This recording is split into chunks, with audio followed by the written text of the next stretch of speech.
Hello, my name is Kai Mitchell, and this is my presentation for Applied Distributed Systems Assignment 2. My project was to design a distributed gold mining game.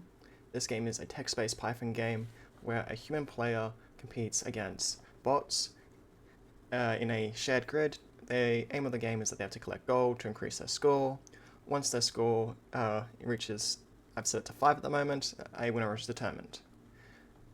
The distributed requirements of the game is that the system needs to maintain a consistent shared game state, process move requests in a controlled order, which that order was when they are received, and allow faults such as lagged, drop messages, node crashes to be tested and observed.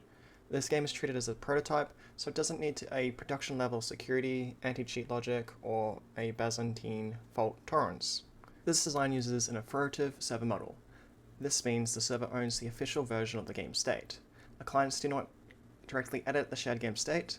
Instead, the human and bot clients send requests to the server. These requests include join requests, move requests, get state requests, reset requests, and quit requests. The server validates and applies these accepted actions, and then returns the updated game state to the clients. This model was chosen because the game needs all the connected players to share a same view of the map, gold positions, player positions, and each player's score.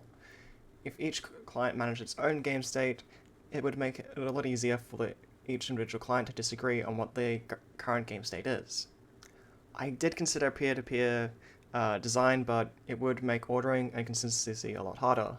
So in this case, I decided to go with the authoritative server model, since it's simpler to implement and is more suitable for this prototype. So the consistency model I chose is sequential consistency. For this game, actions don't need to happen at the exact real-world time they were entered. What matters is that all clients observe the actions in the same order, because I decided a turn-based approach to the game. The server supports this by processing movement requests in a single ordered sequence. Humans and bot clients may send move requests during the same turn, but the server applies a neutral ordering rule based on when each request arrives. This means the human and bot player do not have inbuilt priority over each other. So if this was an actual game of players versus players, it would be based on whoever sends a request first, is then ordered and received, and then those requests are taken out. The reason this matters is that if two players, say one bot and one player, or two bots, try to collect the same gold, it doesn't create a duplication since only one of the players gets the gold. The first request processed by the server is the one who receives the gold. The gold is removed and then respawned, and the next move is processed. The main issue with this model is that the server becomes the central point of failure. If the server crashes or is cut off, then the game no longer works. Lag can also affect when the request arrives, which can change the order in which moves are processed. So someone may submit their turn before another player does, but how the game state ends up showing it is that the turn was applied afterwards. So this is my sequence diagram for determining movement. We'll have a human and bot both send their requests in on a turn. The game server will order the requests in terms of when the game server sees that they arrives, and then it will process the next move request based on when it arrived. It will check the gold, check if the gold was picked up. If it was, it will update the score. It will spawn new gold randomly in the grid, and then it will check if a winner was determined if the score is equal to the win state.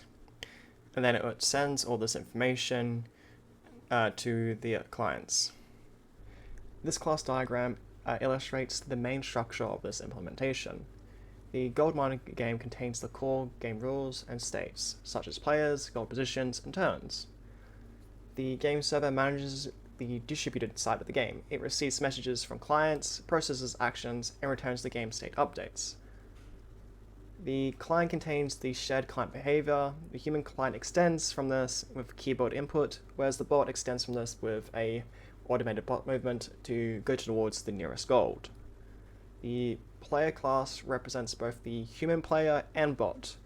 Bots are not a separate in-game object. They are considered players with the isBot turned to true. The message class is structured for the communication between the server and clients. It contains a bunch of message getters. Okay, let's get onto a code demo.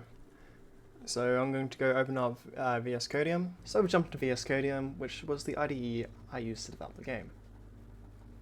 On the left hand side you can see the folder structure with 3 folders worth noting, that being scripts, which contain all the bat files to run the Python files all at once instead of needing to open up several command windows to run the Python files. Then we have src goldminer, which contains all the Python files to run the game. These Python files match the class diagram structure we saw earlier. Then we have the test folder with 2 PyTests, one being testing the game logic and one testing the messages that are sent to the server. So now we're just going to open up a full game test and just show how the game runs. So first it opens up the server. The server sends out, hey, I'm listening on this 555 port, and then says to stop the server, just press Control break. The human joins, the bots join, and submit their turns. At the moment they're just waiting on me, so the bots are just waiting here. So we're just going to open up the human client. So on the human client currently you can see H, which stands for human, and you can see the gold. Once I move, the bots would have shown that they've joined. So moved, you see now you see 2 bots, which are red bees. You can see their positions and their score. So the controls to move are WASD. So I'll just have a quick run through of the game here.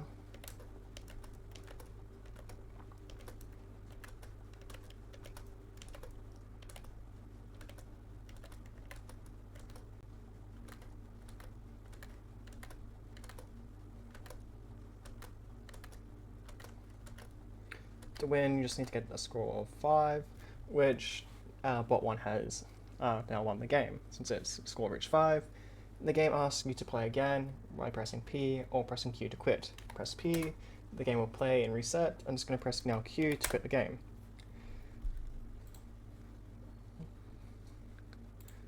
So I'll just now close the bot clients. So the server has just gone over and shown that it's waiting, and bots are waiting for turns and submitting turn requests. And now since that no human players during the game, I've decided that it will shut down the game. Okay.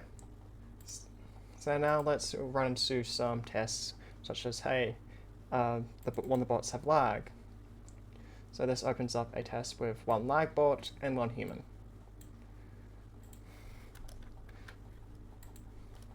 So this bot is simulating how the lag will work with the game.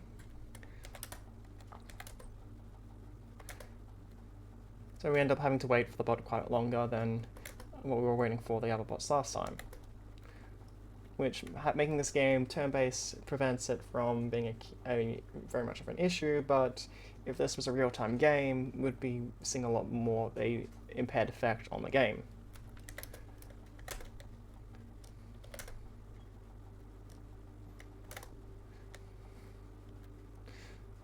So it's taken quite a while now, and if we look at the server logs, where it's just been waiting, and it takes quite a long time to submit a move request for the bot. I'm now going to show a test for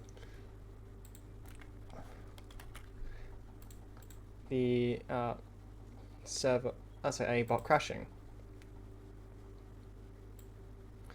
So I still want the game to keep running. So the bot's going to crash after a few turns. So if I open this up,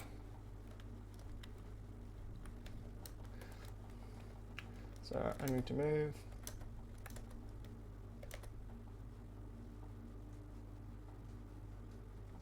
So we're waiting for the bot to move. The bot has now crashed, I believe. And then we're just going to wait. After waiting for 30 seconds, it will submit a timeout, and I should be able to process my next turn.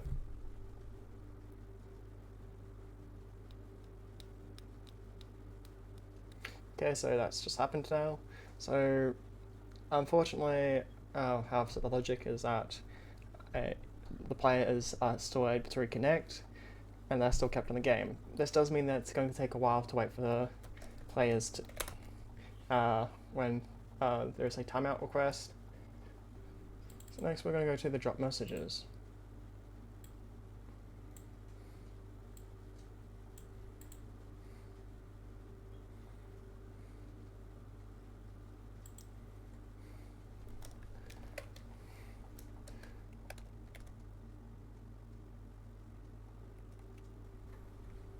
So it's dropped its move request. So the message wasn't sent.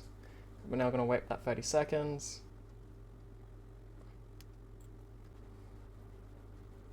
That's timed out. And then it doesn't send its message again, but this shows that the game can still maintain a state while waiting for a message to be sent. Okay, let's open up the PyTest files here. So we have the test game logic, which tests all the game logic, such as adding a player, spawning gold, moving a player, checking if a direction is valid or not, testing if an unknown player can move, an unknown player shouldn't be able to move, test players cannot move outside the map, so I wanted to make sure the players would not get out of bounds, which they won't. A player should be able to collect gold. It will test if a winner is found, and then it will test if it can get the game state of the game. The test messages will input. We'll just test each message here. So it will create a join message, create a move message, a state message, a get state, a quit, an error message if there's an error, and a reset message. So let's run that file. So running the PyTest, you see all tests pass. Let's jump into the issues and limitations of this implementation. So first off, we have the main limitation, which is the server is the central point of failure. This makes consistency a lot easier to manage, but if the server fails, the game cannot continue forward. Making the game a turn-based game makes it fair for everyone, so each player can get a turn, but it also makes the game very slow if clients are delayed due to lag or they time out. To reduce this issue, I added a timeout for the server to say, hey, I can't see this player. This makes it so that the game still can progress on that point, but at the moment the timeout's set to 30, I probably should reduce it down to something about like 15 or 5 seconds, but trying to determine, hey, how long will the players just waiting to try to plan the next move versus what is a reasonable time to consider that they've timed out and they're not doing any requests is another thing to consider. The client reconnect is also very limited. A failed client is not fully restored automatically. They have to rejoin again. Security, cheating and prevention, and Byzantine faults are considered out of scope of this prototype. Let's check if my design has changed since my original design. I don't believe so. I believe my final implementation is quite consistent, as we still have an iterative server model, still have human and bot clients, we're still using sequential consistency, and I'm still fault testing. The implementation I use matches this. The game server owns the state, human and bot clients send requests, movement is processed using turns and batching and auto arrival. The bot clients includes lag, drop messages, and crash tests to fault test. And some extra support files were added, such as a render module and a batch scripts, but these do not change the actual distributed architecture. In conclusion, the distributed gold miner prototype was completed as a playable text-based distributed game. This system demonstrates a server-client architecture across separate processes, shared game states, sequential consistent turn processing, and observable fault scenarios. The human and bot clients join the same game, move around a shared grid, collect gold, and receive updated game states from the server. The main improvement I would make from this in the future would make a stronger recovery and reconnect support. For this assignment, this prototype meets the goal of demonstrated distributed systems behavior using a Python game. Thank you for watching.